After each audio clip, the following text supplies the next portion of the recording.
Hi guys, സേമിയം വെച്ച് നമുക്ക് രുചികരമായിട്ടുള്ള ഒരു ഉപ്മാവ് ഉണ്ടാക്കി നോക്കിയാലോ? വളരെ എളുപ്പത്തിൽ നമുക്ക് ഉണ്ടാക്കാം കേട്ടോ. സാധാരണ ഉപ്മാവ് ഉണ്ടാക്കുന്ന പോലെ തന്നെ ആദ്യം നമ്മുടെ സേമിയത്തെ ഇതുപോലെ ഇങ്ങനെ പൊടി പൊടിയാക്കി എടുക്കും. ഒരുപാട് പൊടിയല്ല, നമ്മുടെ പായസത്തിനൊക്കെ ഇടുന്ന പോലെ തന്നെ.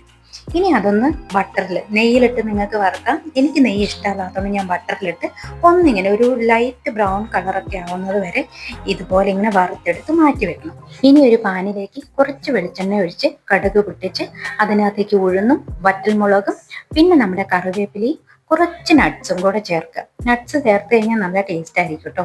ഇനി അതിലേക്ക് സവാളയും കുനുകുന ചോപ്പ് ചെയ്ത് നമ്മുടെ ക്യാരറ്റും കൂടി ഇട്ട് ഒന്ന് വഴറ്റിയെടുക്കുക. ആവശ്യത്തിന് ഉപ്പും ചേർത്ത് കുറച്ച് വെള്ളം, വളരെ കുറച്ച് വെള്ളം മാത്രമേ ചേർക്കാവൂ. ഞാനിവിടെ ഒരു 1/4 ഗ്ലാസ് വെള്ളം മാത്രമേ ചേർത്തുള്ളൂ കേട്ടോ. ഇനി ആ വെള്ളം ഒന്ന് തിളച്ച് വരുമ്പോഴത്തേക്കും നമ്മൾ നേരത്തെ വറുത്ത് മാറ്റി വെച്ച നമ്മുടെ സേമിയ ഇട്ട് കൊടുക്കുക. സേമിയ ഇട്ട് കൊടുത്തതിന് ശേഷം നന്നായിട്ട് ഇളക്കി യോജിപ്പിച്ച് ഒരു 5 മിനിറ്റ് ആ വെള്ളം വറ്റുന്നവരെ ഒന്ന് അടച്ചു വെച്ച് വേവിക്കുക. ഇതിന് ഒരുപാട് വേവില്ല കേട്ടോ.